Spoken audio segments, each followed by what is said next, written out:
panitia dan pelayan yang sudah sehat. Bersyukur pada hari ini kita boleh hadir, berkumpul dan bersekutu bersama di tengah kesibukan persiapan Natal kita. Mungkin ada yang belum saling kenal entah itu panitia atau pelayan, boleh saling kenal sama sebelahnya, satu atau dua orang.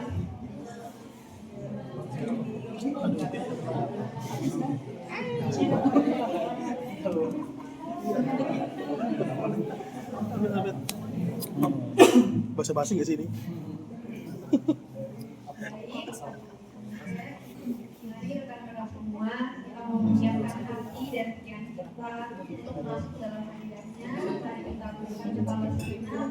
Kita akan berbicarakan hati kita untuk persiapan masuk dalam ibadah kita. Mari kita bersatu sambil dimulai.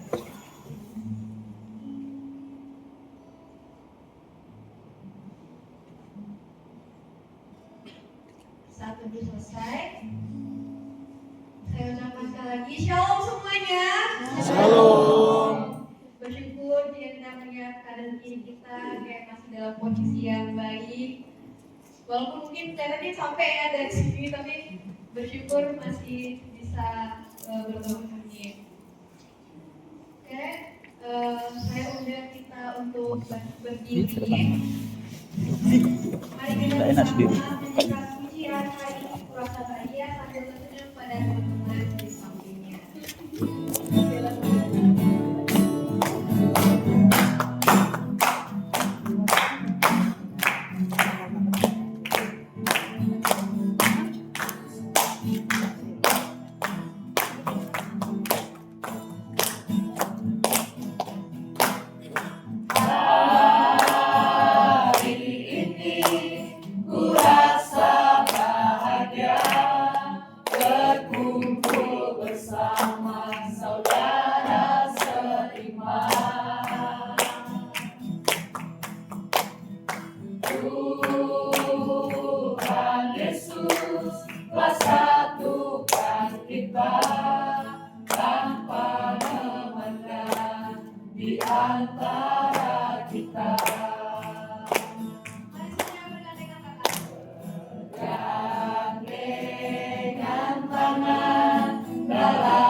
bersyukur kepada Tuhan yang masih memberikan kami kesempatan untuk boleh hidup bernafas sampai detik ini ya Tuhan. Secara khusus kami boleh bertemu saat ini dalam persiapan hati pelayan dan juga technical meeting untuk Natal Perkantas Padar.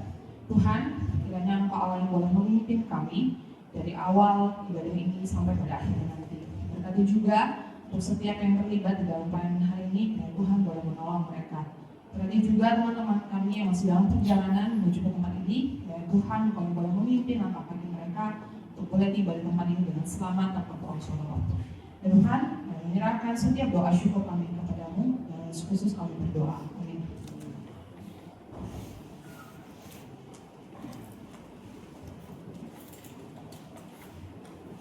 Dalam melayani ada momen di mana kita mungkin kehilangan motivasi ataupun kita ada motivasi yang keliru.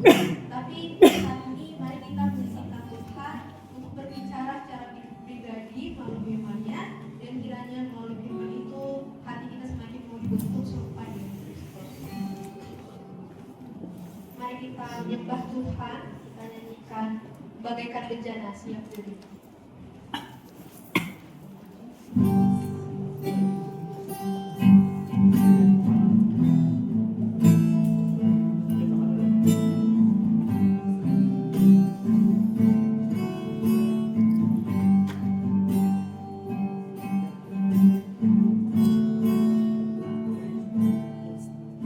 Bagaikan bejana siap dibentuk, demikian hidupku di tanganmu. Dengan urapan kuasa Roh-Mu, ku dibaharui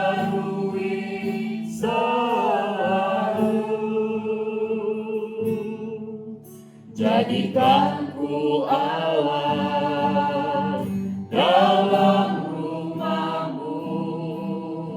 Inilah hidupku di tangan-Mu.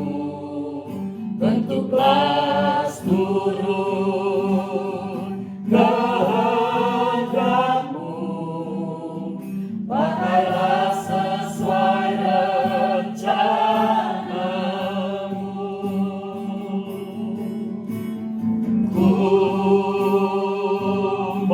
seperti-Mu Yesus, disempurnakan selalu dalam segenap jalanku, memuliakan nama-Mu.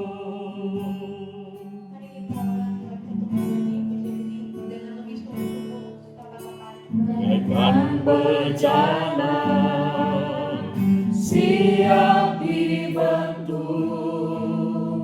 demikian hidupku di tangan-Mu. Dengan urapan kuasa Roh-Mu, ku dibaharui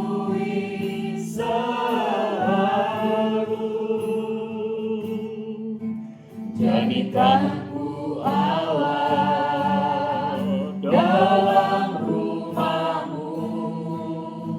Inilah hidupku di tangan-Mu. Bentuklah turun kehendak-Mu. Pakailah sesuai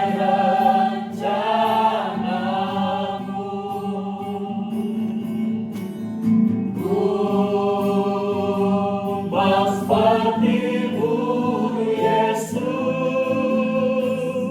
disempurnakan selalu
hati kita yang paling dalam, agar kita dapat melayani Tuhan dengan ketulusan hati, bukan untuk kepentingan pribadi kita.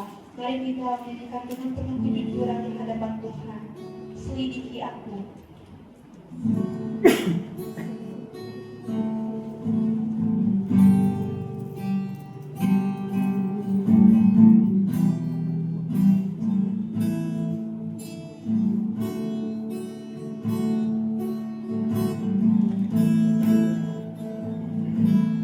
Selidiki aku, lihat hatiku, apakah aku sungguh mengasihimu, Yesus, Kau yang Maha Tahu dan menilai hidupku, tak ada yang tersembunyi bagimu. Telah kulihat kebaikanmu yang tak pernah habis di hidupku. Ku berjuang sampai akhirnya Kau dapati aku tetap setia. Dapati aku tetap setia.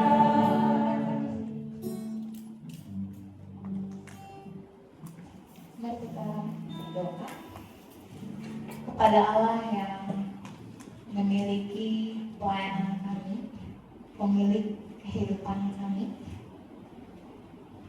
Sungguh kami bersyukur Tuhan untuk satu kepercayaan yang boleh Tuhan berikan kepada kami untuk melayani-Mu lewat Natal Perkantas Kalimantan Barat tahun 2025 ini. Kami tahu Tuhan sebagai manusia yang berdosa, sesungguhnya kami tidak layak di hadapan-Mu, tetapi oleh kasih karunia Tuhan, oleh anugerah Tuhan, Tuhan boleh mengizinkan kami bisa sama-sama memberi diri dalam pelayanan ini. Seperti pujian yang kami nyanyikan, kiranya Tuhan boleh menolong kami untuk menyelidiki hati kami lewat kebenaran firman yang boleh sama-sama kami renungkan pada hari ini. Kiranya Tuhan boleh menolong kami bisa semakin hari semakin mengenal Tuhan, semakin mengenal apa yang menjadi kehendak Tuhan atas hidup kami, terutama mengenal kehendak Tuhan lewat pelayanan yang boleh Tuhan percayakan kepada kami. Kami juga berdoa Tuhan untuk diri-Mu yang terbatas, kiranya Tuhan boleh beranugerah untuk bisa dengan hikmat-Mu menyampaikan firman Tuhan dengan sederhana dan bisa dipahami oleh rekan-rekan yang hadir. Setiap doa dan syukur kami ya Bapa, hanya di dalam nama Yesus Kristus Allah kami hidup, kami berdoa serta mengucap syukur. Amin.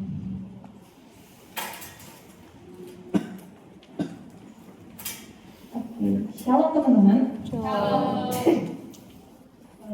Hari ini satu tema yang akan kita renungkan bersama dalam PHP persiapan Hari Pelayan Natal Perkantas tahun 2025 ya, tentang perjumpaan sejati melayani dengan kerendahan hati dan ketulusan.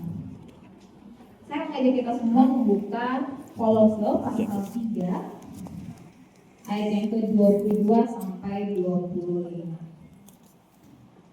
Kolose pasal 3 ayat yang ke-22 sampai 25.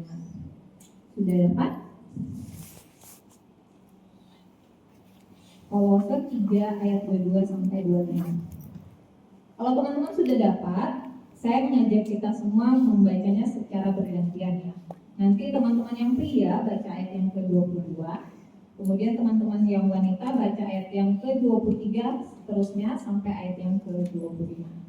Jadi yang 22 pria, yang 23 wanita, seterusnya sampai ayat ke-25.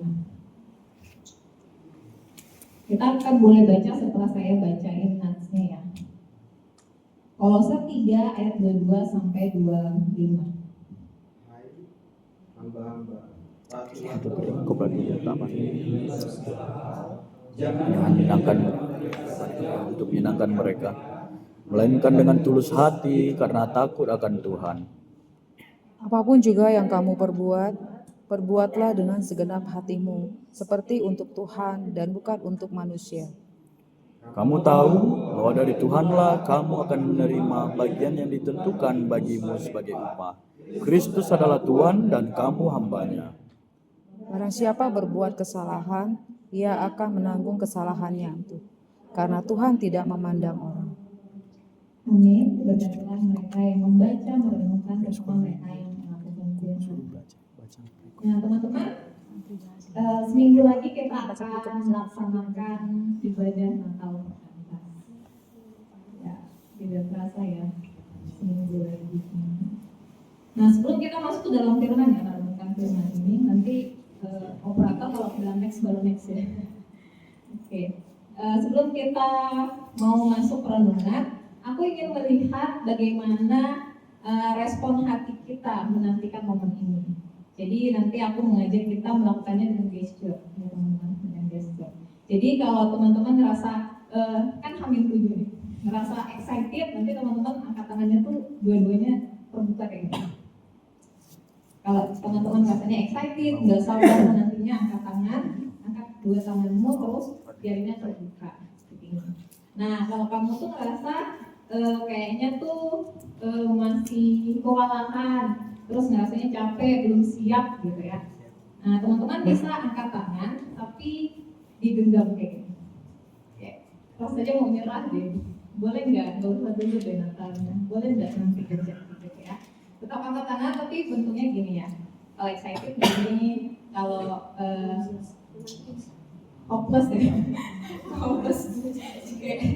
Pokoknya kalau teman-teman ngerasa apa ya, kayaknya belum siap gini ya. Nah kalau teman-teman yang rasanya B aja, biasa aja gitu ya. Ngerasa apa ya? Kayaknya biasa aja ya, nggak excited, nggak juga hopeless atau ngerasa belum siap. Teman-teman tangannya Oke? Oke ya? Kelihatan mana ya?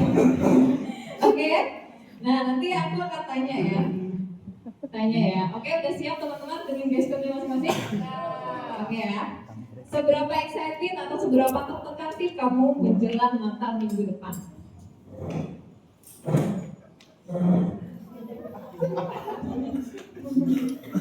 Wow, oke, thank you, boleh turunkan tangannya. Aku ngelihatnya banyak yang biasa aja. Kayaknya banyak yang biasa aja. Terus ketuanya terdekat. Hopeless. Atau mungkin panitianya sebenarnya hopeless tapi lebih ke B aja sih, karena kan gue bukan ketua ya. Oke, nah teman-teman, aku secara pribadi kalau dibilang seberapa excited, aku sangat excited ya. Sangat excited buat nantikan Natal. Kenapa? Aku sangat menikmati setiap momen-momen Natal perkantas. Secara personal tuh menikmati adalah ketika itu tuh sebuah momen perjumpaan dimana tuh dari generasi ke generasi, siswa, mahasiswa, alumni itu bukan alumni cuman yang muda aja, tapi alumni media, alumni senior, bahkan yang mungkin kita belum lahir dia udah kuliah, bahkan udah tamat. Itu tuh mereka say hello, sapa-sapa untuk pada akhirnya melepas rindu gitu ya, bertemu teman sepelayanannya, bertemu teman sekampusnya, bertemu orang-orang yang seperjalanan dengan mereka ketika masih jadi siswa atau mahasiswa. Mungkin teman-teman yang mahasiswa sama mahasiswa kurang relate dengan rasa itu ya, tapi tuh aku sebagai alumni yang udah 7 tahun alumni itu sangat relate teman-teman, kayak rindu banget buat ketemu tapi gak punya waktu, tapi kalau ada Natal perkantas bisa gitu, mengupayakan buat ketemu gitu. Nah aku sangat-sangat merasakan itu adalah momen yang sangat menyenangkan, sangat ditunggu-tunggu selama aku bukan staf pendamping. Tentunya selama aku bukan staf pendamping panitia Natal gitu. Akan selalu excited kalau nggak jadi staf pendamping. Nah teman-teman, hal ini mengingatkan aku sebenarnya dengan cerita salah satu tokoh yang mungkin sangat kita kenal gitu ya, yaitu Zakheus. Pasti nggak ada yang nggak kenal Zakheus. Nah teman-teman, kita semua tuh tentu akrab dengan kisahnya kan. Apalagi yang sekolah minggunya aktif, pasti sangat akrab. Zakheus tuh begitu pengen banget ketemu Yesus, sampai dia tuh manjat pohon ara hanya untuk bisa melihat Yesus. Se-excited itu loh dia mau ketemu Yesus. Namun bagian yang paling menarik tuh dari kisah ini, walaupun banyak yang bilang menarik itu ketika dia manjat pohon ara, dia baru nyampe manjat pohon ara. Tapi bukan itu ya bagian yang paling menarik dari kisah Zakheus. Yang jauh lebih mengagumkan dari cerita ini adalah bahwa di antara orang banyak yang ada di situ, Yesus justru memilih Zakheus. Yesus menyapa Zakheus dan memilih Zakheus untuk menumpang di rumahnya. Seseorang yang nyatanya dia itu adalah pemungut cukai atau pemungut pajak yang sangat dibenci banyak orang. Nah teman-teman, yang jauh lebih menggetarkan dan mengesankan dari perjumpaan antara Zakheus dan Yesus itu adalah buah dari perjumpaan itu. Hidup Zakheus itu berubah total setelah dia bertemu dengan Yesus. Boleh next? Teman-teman,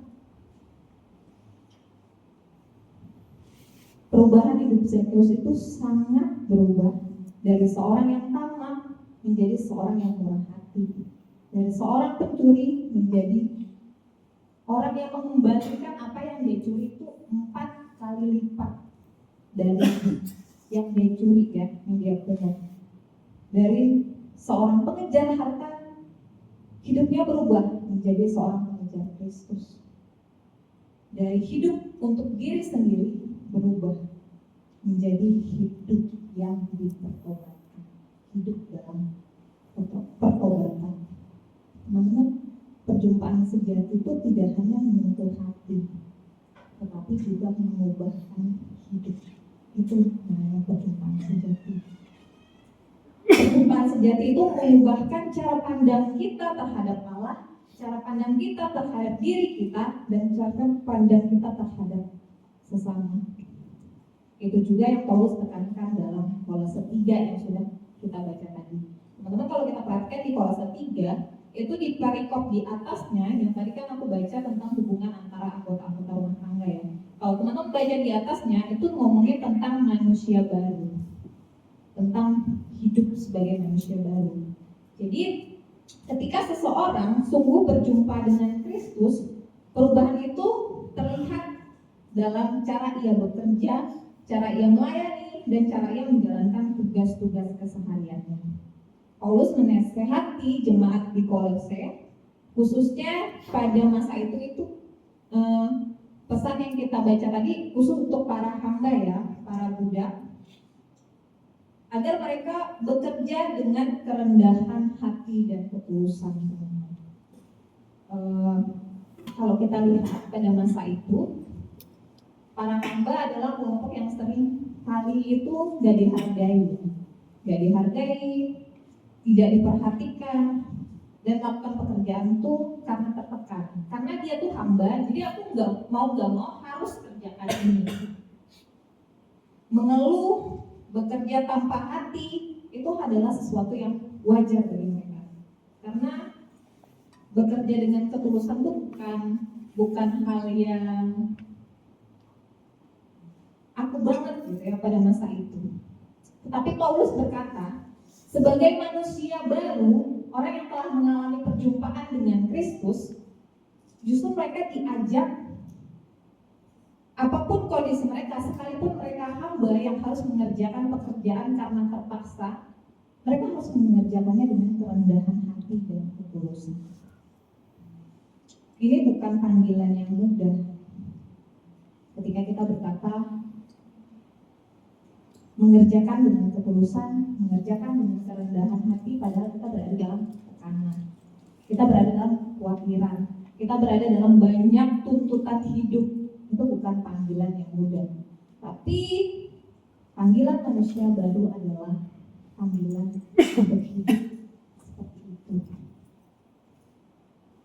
Teman-teman, karena itu kita sebagai orang yang telah mengalami perjumpaan, kita perlu memahami apa yang mempengaruhi kita untuk bisa melayani dengan kerendahan hati dan ketulusan. What next? Ini akan kita bahas dari Kolose 3 ayat 2 sampai 25 tadi. Apa yang mempengaruhi kita untuk bisa melayani dengan kerendahan hati dan ketulusan? Kita akan jawabnya dengan more. Apa itu more? More, apakah kita bekerja sampai tipes? Bukan itu, atau bekerja sampai miskin gitu ya, melayani sampai miskin? No, enggak gitu ya. Itu bekerja atau melayani yang enggak hikmat ya. Bukan melayani sampai tipes atau melayani sampai miskin, bukan itu more yang dimaksudkan di sini. Apa more yang dimaksudkan di sini? Kita akan bahas satu persatu. Boleh next? Yang pertama, yaitu motivation atau motivasi.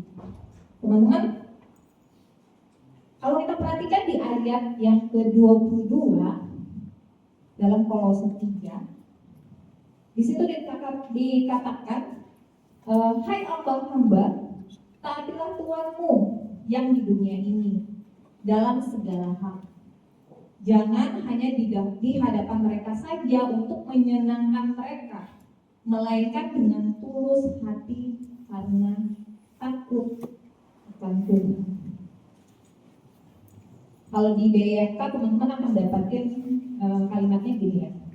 Saudara-saudara yang menjadi hamba dalam segala hal, hendaklah kalian taat kepada Tuhanmu yang di dunia ini. Janganlah taat kepada mereka hanya pada waktu mereka sedang mengawasi kalian, karena kalian ingin dipuji. Taatilah mereka dengan hati yang ikhlas, karena kalian menghormati Tuhan. Teman-teman, melayani dengan kerendahan hati dan ketulusan selalu hadir, selalu lahir dari motivasi yang benar. Itu ya. Motivasinya apa? Takut akan Tuhan. Motivasinya adalah hormat kita kepada Tuhan. Melayani dengan kerendahan hati dan ketulusan selalu lahir dari motivasi. Paulus menegaskan bahwa motivasi seorang pelayan Kristus adalah takut akan Tuhan, menghormati Tuhan sebagai pusat pelayanan, pemilik pelayanan, bukan mencari pujian atau pengakuan dari manusia. Artinya apa teman-teman? Kita melayani bukan untuk menyenangkan orang, bukan demi dilihat senior, staf, koordinator, yayasan, atau bahkan demi ego sendiri. Kita melayani karena kita menghormati Tuhan sang pemilik pelayanan. Ketika Tuhan menjadi pusat motivasi kita tidak butuh namanya mencari perhatian. Kita tidak akan melayani dengan asal-asalan. Kita tidak akan mudah tersinggung atau bersungut-sungut karena fokus kita sama Tuhan, bukan sama manusia. Kita tidak akan perhitungan. Kita tidak akan menjalankan pelayanan itu semaunya kita. Teman-teman bisa bayangkan ya, ketika ada orang yang kalian hormati, nah kalian ini melayani dia, pasti teman-teman tuh akan melayani dengan penuh kerendahan hati dan ketulusan. Ketika atasan kita bisa perlakukan seperti itu, ketika dosen kita bisa perlakukan seperti itu, why not dengan Tuhan?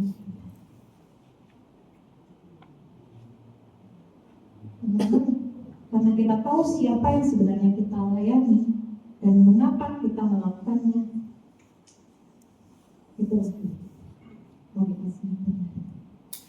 Itulah juga yang terjadi pada Zakheus ketika ia berkata seperti ini, Tuhan, setengah dari milikku akan kuberikan kepada orang miskin, dan jika ada sesuatu yang kuperas dari seseorang akan kukembalikan 4 kali lipat. Kayak Zakheus mengucapkan itu, dia tidak sedang memikirkan kerugian materi. Dia hanya ingin menyenangkan Yesus yang telah menerima dirinya secara pribadi. Orang yang seharusnya dibenci banyak orang. Orang yang dilihat orang itu sangat jahat. Perjumpaan sejati selalu memerlukan motivasi. Dalam Kolose 3 ayat 23, ya, ini mungkin ayat hafalan atau ayat emasnya masing-masing. Banyak yang biasa jadi ayat emas. Nah, sekali lagi dalam Kolose 3 ayat 23 itu menegaskan motivasi itu. Apapun juga yang kamu perbuat, perbuatlah dengan segenap hatimu seperti untuk Tuhan. Dalam BIMK dikatakan pelayanan, pekerjaan apa saja yang diberikan kepadamu, kerjakanlah dengan sepenuh hati, seolah-olah Tuhanlah yang kalian melayani dan bukan manusia.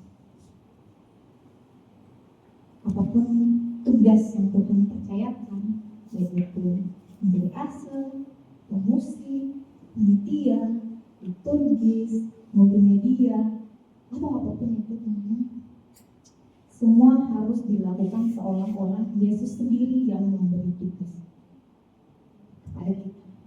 Bukan panitia yang memberi tugas, bukan staf yang memberi tugas, tapi lakukanlah dengan melihat bahwa Yesus sendiri yang memberikan tugas itu pada kita. Kita menghormati dia bukan sekedar merespon manusia, tapi kita menghormati dia sang pemilik. Oswald Chambers pernah berkata demikian. Boleh next? My ambition is to obey God. That is all. Ambisi yang benar dari seorang yang telah mengalami perjumpaan sejati bukanlah popularitas, bukan keberhasilan, bukan pengakuan, melainkan ketaatan. Semua yang telah mengalami perjumpaan sejati, ambisinya itu adalah bagaimana agar aku bisa selalu taat pada Allah.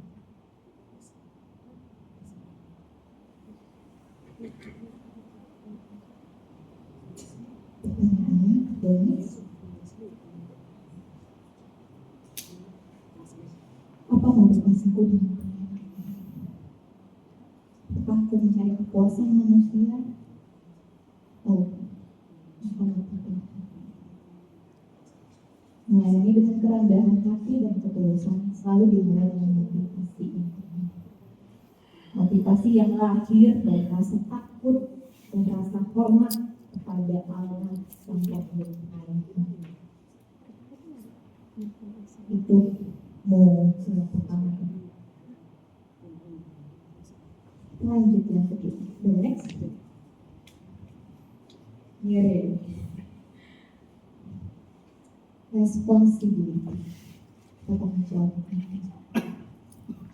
Kalau kita perhatikan dalam Kolose pasal yang ke-24 sampai 25 dikatakan demikian, aku akan membacakan. Kamu tahu bahwa dari Tuhanlah kamu akan menerima bagian yang ditentukan bagimu sebagai upah. Kristus adalah Tuhan dan kamu hambanya. Barang siapa berbuat kesalahan, ia akan menanggung kesalahan itu karena Tuhan tidak memandang orang. Dalam BMK aku membacakan. Ingatlah bahwa kalian akan menerima upah dari Tuhan. Apa yang disediakan Tuhan untuk umatnya, itulah yang akan diberikan kepadamu. Sebab majikan yang sebenarnya sedang dilayani oleh kalian adalah Kristus sendiri. Dan siapapun yang berbuat salah akan menanggung kesalahan-kesalahannya itu, karena Tuhan tidak memandang. Jika motivasi tadi yang kita bicarakan itu bicara tentang hati, maka responsibility itu bicara tentang bagaimana kita bertindak melalui hati. Paulus menegaskan bahwa setiap tanggung jawab yang kita kerjakan dalam kerajaan Allah tidak pernah ada yang namanya sia-sia. Even kita nggak dilihat orang, even kita nggak dipuji orang, nggak ada yang namanya sia-sia ketika motivasi kita tepat. Karena kita bekerjanya untuk Kristus sebagai Tuhan kita, bukan lagi manusia. Responsibility artinya, next, menyadari siapa Tuhan kita yang sesungguhnya. Paulus menegaskan Kristus adalah Tuhan dan kamu hambanya. Artinya setiap tugas, baik itu besar, baik itu kecil, datangnya dari Kristus sendiri. Maka kita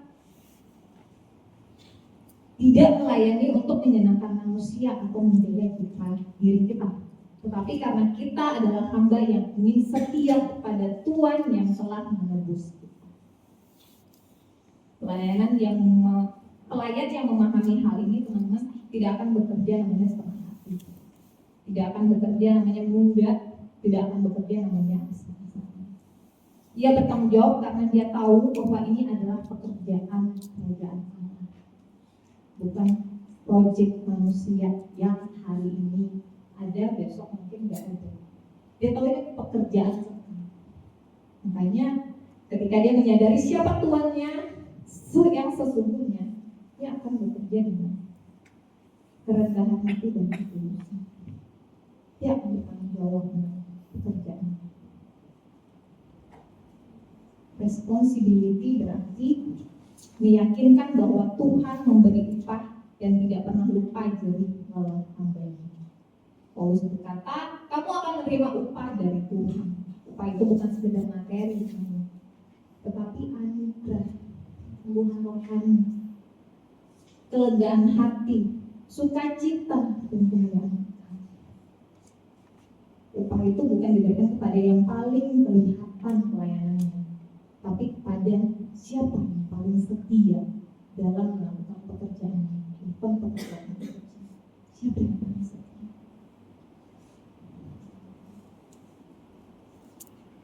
Responsibility berarti menerima bahwa Tuhan juga menegur dan mendisiplinkan hamba-Nya.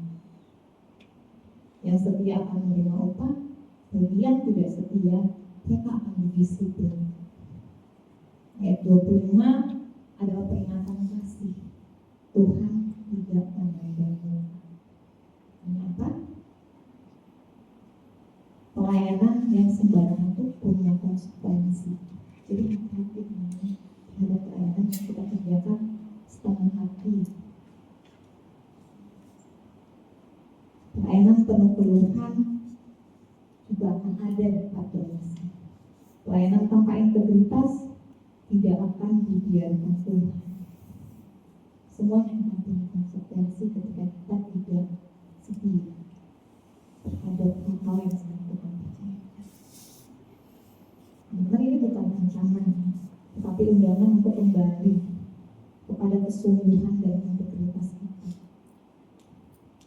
sebagai seorang hamba Kristus, hamba-Nya. Teman-teman, kita balik cerita Zakheus ya. Zakheus itu adalah gambaran nyata dari responsibility. Teman-teman, setelah berjumpa dengan Kristus, ia bukan hanya memurnikan motivasinya, tapi dia mengambil tindakan konkret. Teman-teman tahu kesalahannya apa? Dia pungut pajak. Terus dia bilang apa? Saya akan ganti 4 kali lipat. Dia bertanggung jawab terhadap apa yang telah dia perbuat. Itu responsibility. Perjumpaan sejati tidak berhenti di hati, tapi perjumpaan sejati akan selalu menghasilkan tindakan tanggung jawab.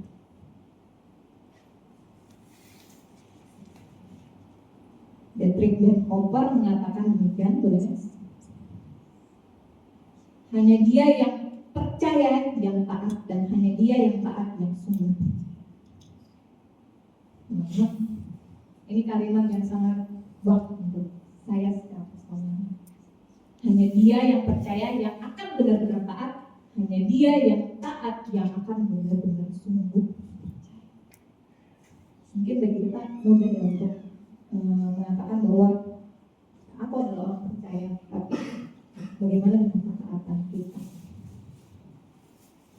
Responsibility lahir dari ketaatan kita. Bukan sekedar teori, bukan sekedar emosi, tapi ketaatan nyata inilah yang pada akhirnya kita tunjukkan dalam melayani dengan kerendahan hati dan tulus. Pertanyaan refleksinya, boleh next. Teman-teman, apakah aku sudah sungguh-sungguh bertanggung jawab atas apa yang telah Tuhan percayakan kepadaku? Seolah-olah Kristus sendiri yang menjadi Tuhan atas pelayanan. Apakah aku sudah bertanggung jawab atas apa yang Tuhan percayakan kepadaku? Melayani dengan kerendahan hati dan ketulusan berarti mengambil tanggung jawab dengan setia. Karena kita tahu pada siapa kita melayani, yaitu Kristus, Tuhan yang adil dan benar.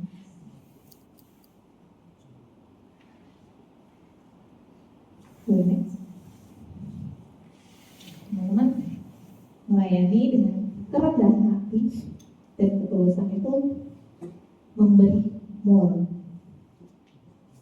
motivation and responsibility. Lebih dari sekedar kewajiban, lebih dari sekedar rutinitas, lebih dari sekedar pandangan manusia.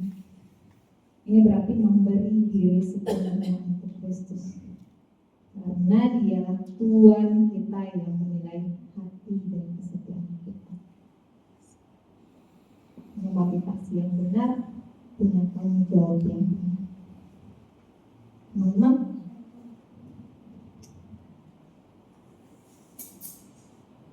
teladan tertinggi kita untuk bisa more bukan saja tapi Kristus sendiri. Teman-teman, Kristus sendiri datang ke dunia dengan kerendahan hati dan ketulusan. Kenapa Kristus harus rata-rata ke dunia? Ada yang menginginkan, tapi Dia mau datang ke dunia untuk orang-orang yang gak sanggup memperbaiki apa yang menjadi kesalahannya. Kristus sendiri datang ke dunia dengan kerendahan hati dan ketulusan. Lahir di palungan, bukan untuk dirinya, tetapi untuk melayani manusia dan menebus manusia.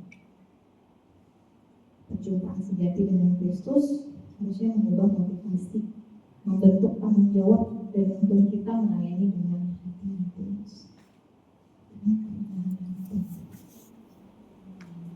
Jadi teman-teman, pelayanan yang sejati bukan soal siapa yang terlihat hebat, tapi siapa yang mau kita pikirkan dengan memberi more.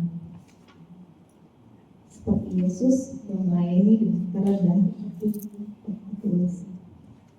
Di kandang domba, mati disalibkan. Teman-teman, siapa yang mau punya pilihan kayak gitu?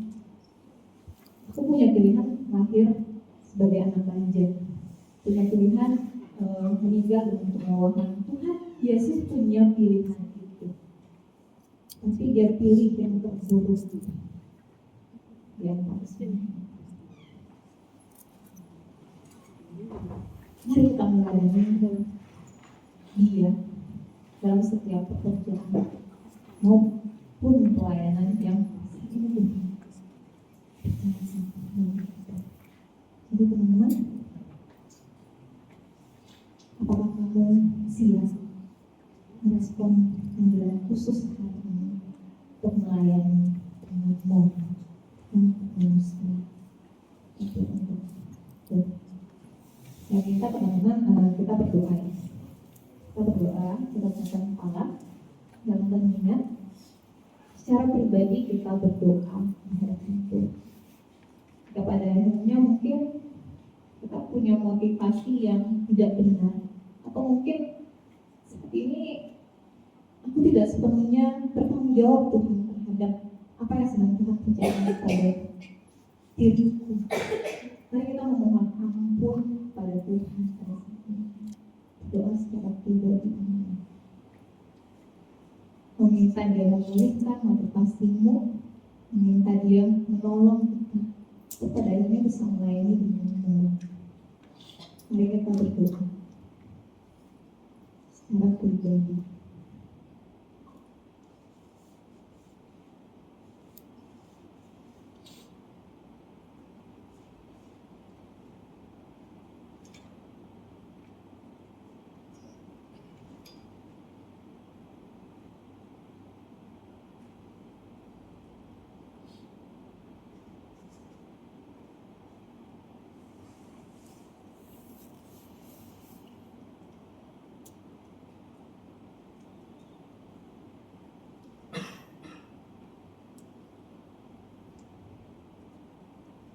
Pada Allah yang memiliki pelayanan kami, pada Tuhan yang terlebih dahulu menunjukkan kerendahan hati dan ketulusan kepada kami dengan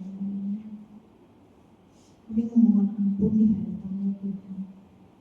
Ada masa-masa di mana kami begitu penuh dengan rencana, kami begitu penuh dengan pikiran, sehingga pelayanan kami bukan lagi pelayanan dengan motivasi yang bukan lagi pelayanan yang kami berikan dengan tanggung jawab yang untuk kami ya Bapak, untuk setiap hal-hal yang mungkin melupakan hatimu. Pada saat ini Tuhan, bantu kami untuk menjalankan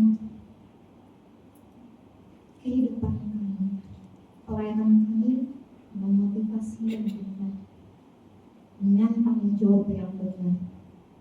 Kami mohon Tuhan terus membentuk seperti bejana, semakin hari semakin terbentuk, semakin hari semakin mengenal Tuhan, semakin hari semakin mengenal diri kami, dan semakin hari semakin dimampukan untuk mengasihi sesama kami.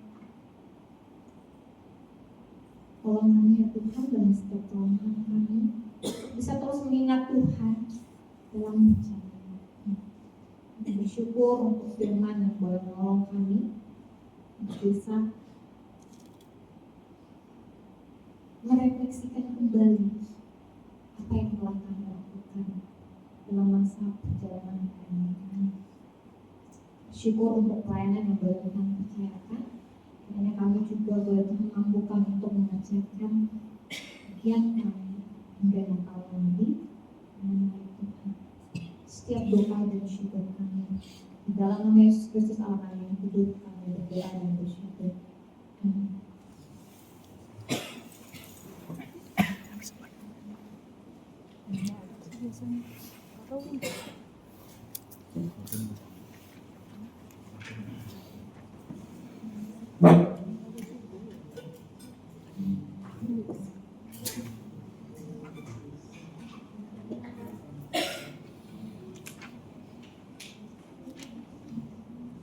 Terima kasih saudara Desi yang telah menyampaikan kepada kita. Setelah mendengarkan firman Tuhan, mari meresponi firman Tuhan melalui komitmen untuk melayani dengan kerendahan hati dan ketulusan seperti kami sebagai kami. Mari kita sama-sama nyanyikan pujian sebelum kita.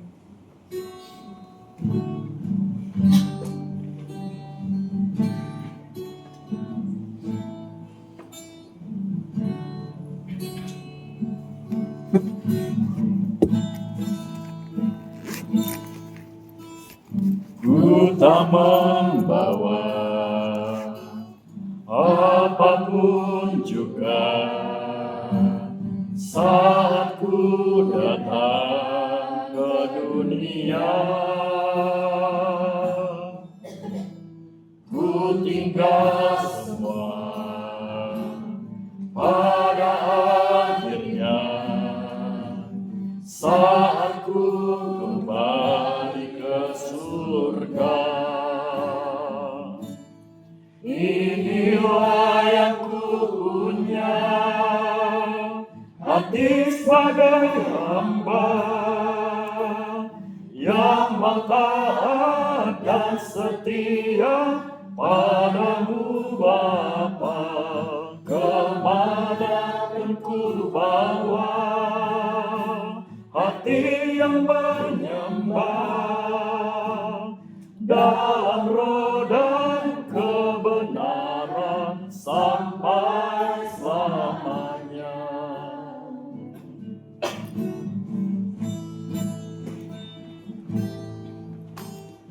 Ku tak membawa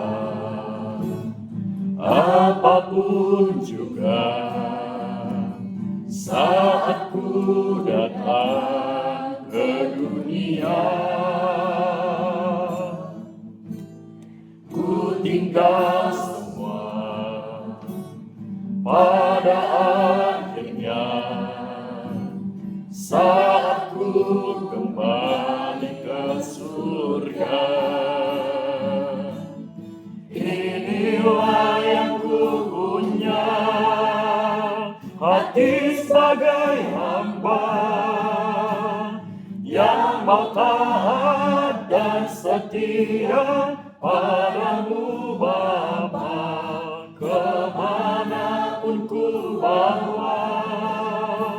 Hati yang menyembah dalam roh dan kebenaran sampai selamanya.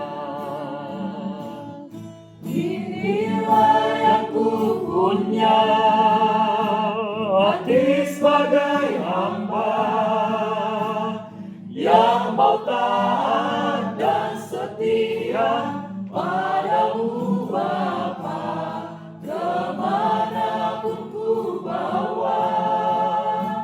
Hati yang menyembah dalam roh dan kebenaran sampai selamanya. Dalam roh dan kebenaran sampai selamanya. Kita akan berdoa terus berdoa kita dan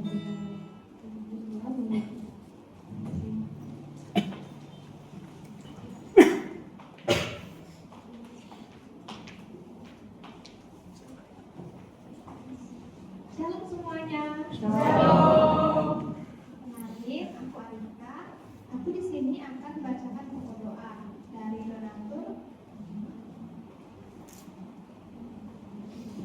Yang pertama ada pokok doa dari Kak Vera, yaitu doakan suami Kak Vera bisa pindah ke Jakarta. Selanjutnya doakan anak Kak Vera yang kedua supaya selesai skripsi dan jadwal ujian skripsinya segera keluar. Dan pokok doa dari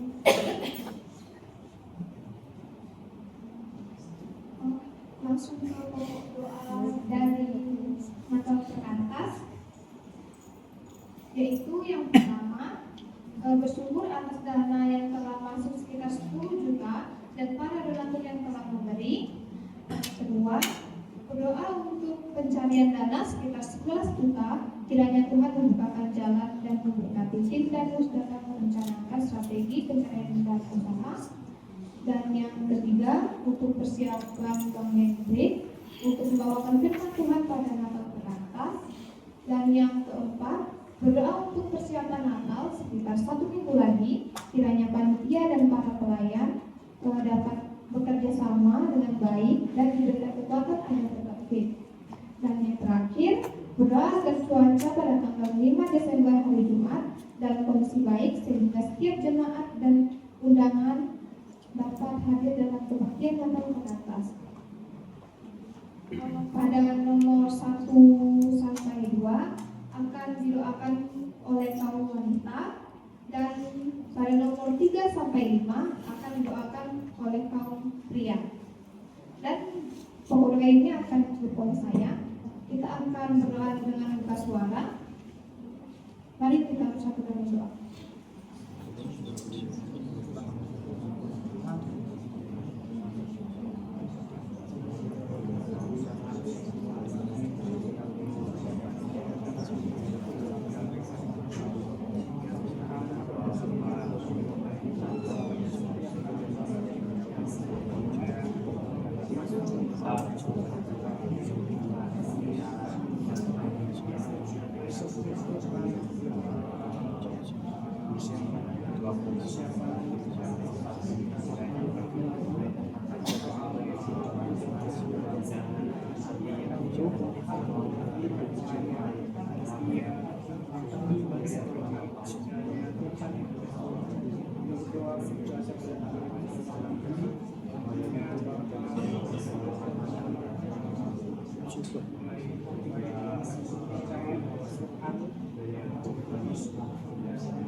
Tuhan Allah Bapa yang bertata di atas kerajaan surga, kami bersyukur atas permintaan-Mu pada hari ini.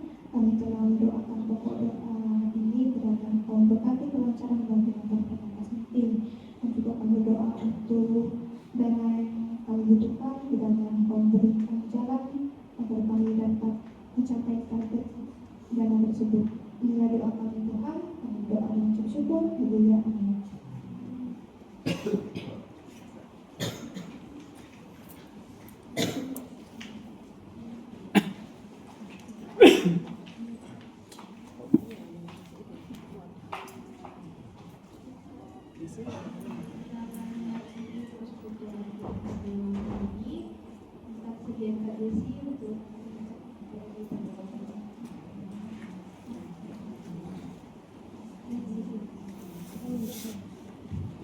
Kami bisa berdoa.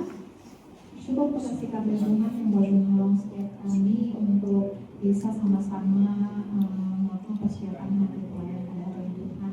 Yang Tuhan boleh menolong kami untuk semakin hari semakin mengenal Tuhan dan mengetahui kehendak Tuhan dalam kehidupan kami.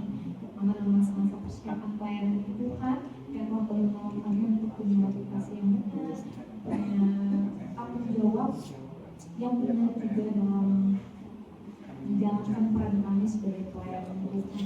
Yang Tuhan boleh menolong setiap kami untuk bisa semakin dimampukan untuk mengasihi sesama juga. Ya Tuhan, kami bersyukur untuk ibadah kami, bersyukur untuk setiap pujian kami Tuhan, bersyukur untuk setiap firman yang boleh dijadikan bahkan doa-doa kami juga.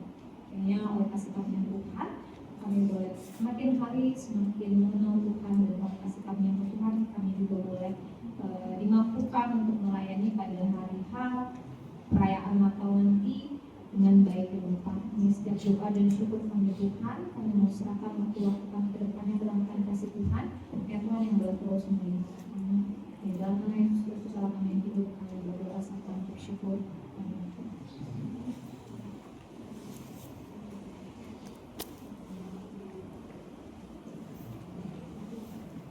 Pada